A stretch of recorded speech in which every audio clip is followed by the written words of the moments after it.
सर्वप्रथम सर्व स्वामी भक्तांचे पुन्हा एकदा खूप खूप मनापासून स्वागत आहे। स्वामींच्या कृपेने आपण सर्वजण सुखी, आनंदात, समाधानी तसेच स्वामींच्या सेवेमध्ये रममान असाल अशी आशा व्यक्त करून आज एक सुंदर असा अनुभव घेऊन आली आहे। हा अनुभव जो कोणी ऐकेल ना, खरंच त्याच्या अंगावरती शहारे आल्याशिवाय राहणार नाही। स्वामींची लीला काय आहे प्रत्येकाला कळणार आहे, कारण या ताईंनी जेवढा संघर्ष केला, जेवढी स्वामींची सेवा केली तेवढी कोणीच करू शकत नाही। पण म्हणतात ना, योग्य वेळ आल्याशिवाय काहीच होऊ शकत नाही। सलग 10 वर्ष त्या स्वामींची इतकी सेवा करत होत्या, फक्त एका गोष्टीसाठी स्वामींकडे एकच गोष्ट मागत होत्या, पण स्वामींनी 10 वर्ष त्यांना ती गोष्ट दिली नाही। खूप सुंदर अनुभव आहे, त्यामुळे हा अनुभव अगदी शेवटपर्यंत बघा। चला तर मग ताईंच्या शब्दात अनुभवाला सुरुवात करूया। ताई म्हणतात, सर्वप्रथम सर्वांना श्री स्वामी समर्थ, अनंत कोटी ब्रह्मांड नायक, राजाधिराज योगीराज परब्रह्म भगवान श्री स्वामी समर्थ महाराज यांना त्रिवार वंदन करते। स्वामी भक्तांनो, मी स्वामी सेवेमध्ये लहानपणापासूनच आहे, कारण आमच्या घरात पूर्ण स्वामीमय वातावरण आहे। जेव्हापासून मोरेदादा होते, म्हणजे 72 सालापासून माझे आई वडील हे स्वामी सेवेमध्ये आहेत, त्यामुळे आम्हाला स्वामी सेवेची मनापासून ओढ होती आणि आमचं जॉईंट फॅमिली होती।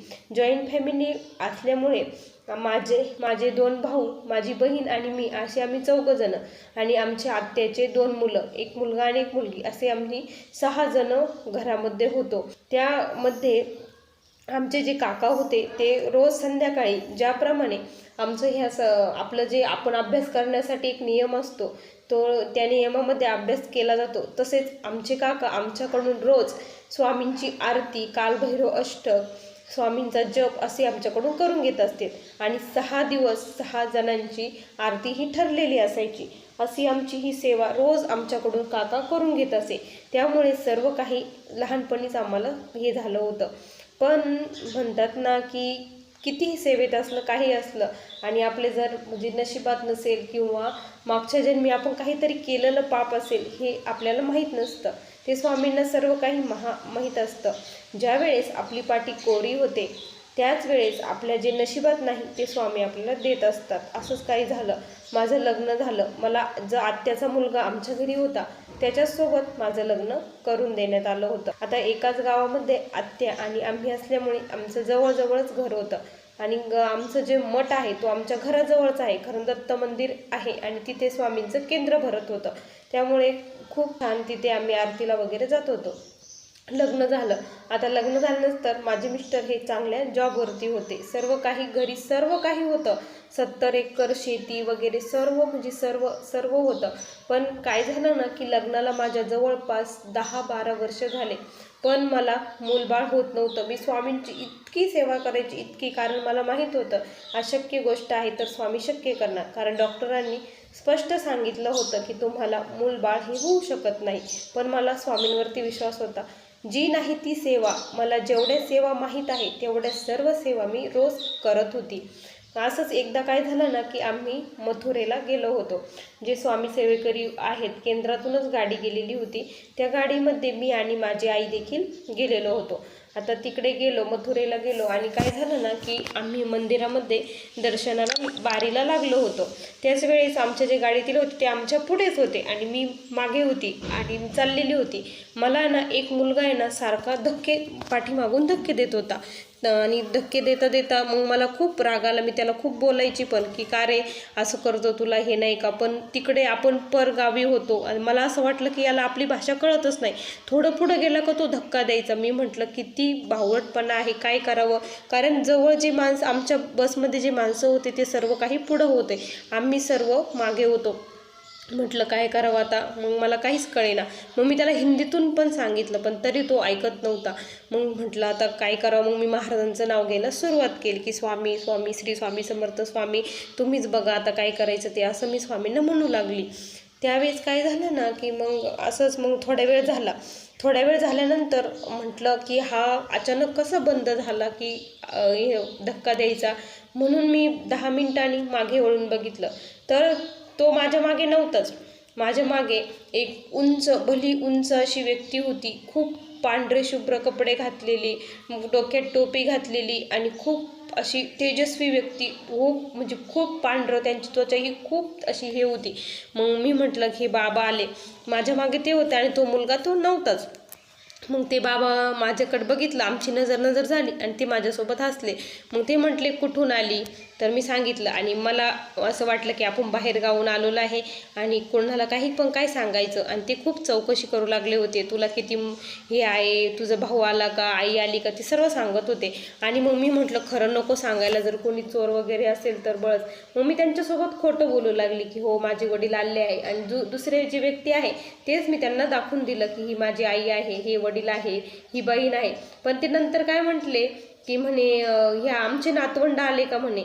तर मी लगेच असे रागातच म्हटले नातवंड नाहीच तर कुठून आणणार, असं मी खूप जोरात रागामध्ये म्हटले. त्यावेळेस मग ते म्हटले अरे आमच्या लेकीला हे नाही म्हणे, मूल नाही म्हणे. आम्हाला खूप वाईट वाटलं. मी म्हटलं वाईट वाटलं काय करता, आता एवढे दिवस झाले पण नाही होत म्हटलं तर ते काय करावं. मग ते म्हणे नाही का, ते माझ्याशी बोलू लागले की काळजी नको करू म्हणे बाळा म्हणे. मग मी म्हटलं की मी खूप देवाची सेवा करते, स्वामी समर्थ महाराजांची, पण मला काहीच प्रचिती नाही बाबा म्हटलं. मी 10 वर्षापासून इतकी स्वामींची सेवा करते ना म्हटलं, पण काहीच नाही. त्यावेळेस ते माझ्याकडे बघितले आणि म्हटले की तू शाळेत रोज जाते म्हणे, शाळेत रोज जाते, पण तू काय करते म्हणे नेमकं, पेपरचा वेळ आला की पेपरला गैरहजर राहते म्हणे, त्यामुळे तू नापास होते म्हणे, असं ते बाबा मला म्हटले. म्हणजे माझ्याकडून काय व्हायचं माहिती आहे का, मी वर्षभर खूप सेवा करायची, पण वर्षात 1-2 महिने असे यायचे ना का मी खूप डिप्रेशनमध्ये जायची की एवढं करून काहीच उपयोग नाही. आणि मी म्हणायची की मी आता काहीच सेवा करणार नाही. आणि ते 2 महिने मी सेवा करत नसायची. खरंच हे असं माझ्यासोबत घडत असायचं. आणि नंतर मी पुन्हा मग स्वामी मला दिसायचे स्वप्नामध्ये, काहीच बोलताना नाही, असं गुरुमाऊलीही स्वप्नात यायचे पण काहीच बोलत नव्हते. असंच चालू होतं. मग मी म्हटलं की असं, पण माझ्या मनात काहीच नाही म्हटलं, हे तर कोणीतरी असेल म्हटलं, बाबा हे असेच बोलत असे. ते असे मला म्हटले. त्यानंतर म्हणले काळजी करू नको म्हणे, तू आता ह्या देवीचा फोटो आहे ना म्हणे तर बाहेर, तो फोटो घरी घेऊन जा, त्याच्या पुढे शुद्ध तुपाच्या गाईचा दिवा लाव म्हणे, आणि त्यानंतर तुझी जी इच्छा आहे ती बोल म्हणे, फक्त एवढंच कर म्हणे, आणि 1 वर्षाच्या तुला एक सुंदर असं बाळ होईल म्हणे. मी म्हटलं बाबा नाही म्हटलं, मी सर्व करून थकली म्हटलं, आता काहीच करणार नाही असं मी म्हटलं. आणि असंच मग चालू झालं. आणि मग ते माझी एवढी चौकशी करत होते. मग मी पण विचारलं बाबा तुम्ही कुठून आला, तुम्ही कुठले आहात, तर ते म्हणे आम्ही औरंगाबादचे आहोत म्हणे. मी म्हटलं तुम्हाला किती मुलं बाळ आहे म्हणे, मला 3 मुलं आणि एक तुझ्यासारखीच मुलगी आहे म्हणे, असं ते म्हटले. म्हटलं मग म्हणे तुला जेव्हा बाळ होईल ना म्हणे त्यावेळेस काय कर म्हणे, माझी आठवण काढ म्हणे. मग मी म्हटलं मला बाळ जर झालं तुमच्या शब्दाने तर मी तुम्हाला भेटायला येईन म्हटलं औरंगाबादला, तर कुठे राहता. तर ते म्हणे मी असं माझं ठिकाण असं योग्य हे नाही म्हणे, मी कुठं पण जातो म्हणे आणि कुठं पण राहतो म्हणे, एका ठिकाणी स्थायिक नसतो म्हणे मी, ते असं म्हटले. मग थोड्या वेळ गेला. मग बारीला माझं दर्शनाची वेळ जवळ आली होती, कारण आम्ही थोडे देवाच्या जवळ आलो होतो. मग मी दर्शनामध्ये गर्दीही खूप होती म्हणून दर्शन घेण्यासाठी पुढे जात होती. नंतर थोड्या वेळी 10-15 मिनटं झाले म्हणून म्हटलं बाबा पण माझ्या मागेच आहेत का नाही बघावं, तर ते बाबा तिथे माझ्या मागेच नव्हते. मग त्यानंतर मग मी काय केलं की दर्शन वगैरे घेतलं आणि आमच्या गाडीतल्या सर्वांना असं सांगितलं की असं असं झालं. मग ते म्हणे अगं किती वेळी ते स्वामीच होते म्हणे, स्वामीच आले. त्यावेळेस सर्वजण म्हणत होते स्वामी आले. मग सर्वांनी सर्वत्र बघितलं, मी वर्णन सांगितलं की अशी अशी व्यक्ती आहे, तर कुणालाच सापडले नाही, मला देखील सापडलं नाही. आमच्यासोबतच औरंगाबादच्या गाड्या होत्या, मी त्या सर्व गाड्या चेक केल्या, तिथंही मला ते कुठंच ती व्यक्ती दिसली नाही. सर्वांना विचारून झालं, सर्वजण सांगत होते पण माझा विश्वासच बसत नव्हता. कारण आणि ती देवीचा फोटो घ्यायचा सांगितला होता, तो देखील घेण्याची माझी इच्छा नव्हती. स्वामींनी परीक्षाच घेतली की काय माहीत नाही बरं का. पण माझ्या आईने काय केलं, मला गपचूप लपून देवीचा फोटो वगैरे घेतला. म्हणे का गं एक स्वामीच असेल, स्वामींनी सांगितलं असेल. मग आम्ही घरी वगैरे आलो. मी माझ्या बॅगमध्ये सुद्धा तो फोटो ठेवत नव्हती. म्हटलं नाही गं कोणी पण असेल, असं काही नाही म्हटलं, मी सर्व करून थकली, आता काहीच एक करायचं नाही. आई म्हटली आपण एवढं केलं, एवढं करतो, तर एवढं करून बघायला काय हरकत आहे, असं आईने मला खूप समजून सांगितलं. मग मी तो देवीचा फोटो घरी वगैरे आणला, दिवा लावायची आणि देवीला म्हणलं 2-3 महिने मी असेच गेले. गेले आणि मग म्हटलं की कशाचं काय खरं म्हटलं, कारण मला MC आली की मी खूप नाराज होऊन जायची की म्हटलं काही नाही खरं नाही म्हटलं. 3 महिने तर होऊन गेले म्हटलं कशाचं, ते बाबा तर म्हणले वर्षात होईल. आणि त्याच वेळेस काय झालं ना की ते देवीचा फोटो माझ्याकडून खाली पडल्यानंतर त्याला खूप मोठा तडा गेला. मग मी तो फ्रेम करायला दिला, फ्रेम वगैरे करून आणलं. आणि त्यानंतर दुसऱ्याच महिन्यामध्ये खरंच माझी जी हे आहे प्रेग्नेन्सी आहे ती पॉझिटिव्ह आल्यानंतर खरंच खूप आनंद झाला. त्यानंतर मग खूप छान मला स्वामी कृपेने मुलगी झाली. आता मुलगी वगैरे झाली, मग त्या बाबांचा शब्द खरा ठरला आणि खरंच कळालं की ते खरंच स्वामीच होते. कारण मग त्यावेळेस मला आठवण व्हायची की स्वामी खरंच तुम्ही माझ्यासाठी आला होतात. आणि खरंच परीक्षेच्या वेळेस मी खरंच नापास होत होती आणि स्वामींच्या परीक्षेत मी आता ह्यावेळेस पास झाली असं मला वाटू लागलं. असंच काय झालं ना की आम्ही जेव्हा छोटे होतो ना स्वामी भक्तांनो, तेव्हा असंच एकदा काय झालं की आम्ही सर्वजण आरती करत होतो. आणि जो छोटा माझा भाऊ आहे ना, त्याची वेळ होती आरती करायची, दिवस होता. मग तो आरती करू लागला होता. तेव्हा काय झालं, सप्ताह बसणार होता मठामध्ये आणि मोरेदादा आहे त्या सप्त्याला आमच्या तिथे भेट द्यायला यायचे, आमच्या घरी येत असायचे. पण त्या सप्त्याला त्यांना काही कामानिमित्त त्यांचं येणं होणार नव्हतं. त्यांनी सांगितलं होतं की माझं येणं होणार नाही. त्यामुळे घरचे सर्व रडत होते. सर्वजण म्हणत होते की दादा येणार नाही, आता कसं म्हणून सर्वजण रडत होते, सर्वजण हळहळ करत होते. त्याच वेळेस मग काय झालं ना की आम्ही त्या दिवशी आरती करणार होतो, आदल्या दिवशी सप्ताहाच्या आदल्या दिवशी. मग माझा भाऊ आरती करू लागला. आरती करताना तो काय करत होता की म्हणजे महाराजांच्या फोटोला असं कान लावत होता. आणि आम्ही म्हटलं हा काय वेड्यासारखं करू लागलं, म्हटलं आरती करता असं काय बावटसारखं करू लागलं. आम्ही सर्वजण त्याला खूप रागवलं, खूप म्हणजे खूप. मग आरती झाल्यानंतर त्याने सांगितलं की अगं स्वामी फोटोतून बोलत होते म्हणे, त्यामुळे मी असं करत होतो. मग आम्ही म्हटलं काय म्हटले स्वामी, तर म्हणे नाही का स्वामी म्हटले की सप्ताहाच्या 3ऱ्या दिवशी मी तुमच्या घरी जेवायला येणार आहे. तो असा सांगू लागला. आम्ही सर्वजण खूप हसलो. आई कोणीच त्याच्यावरती विश्वास ठेवेना की असं कुठं होत असतं का म्हणे, फोटोमधून आवाज येतो ना असं स्वामी सांगतात की आम्हाला बरं आवाज येत नाही म्हणे, तुलाच बरं आवाज आला. त्याला सर्वजणांनी वेड्यात काढलं, कारण तो छोटा होता, 4-5 वर्षाचाच होता. त्यामुळे त्याला सर्वांनी वेड्यात काढलं की हा काहीही सांगतो.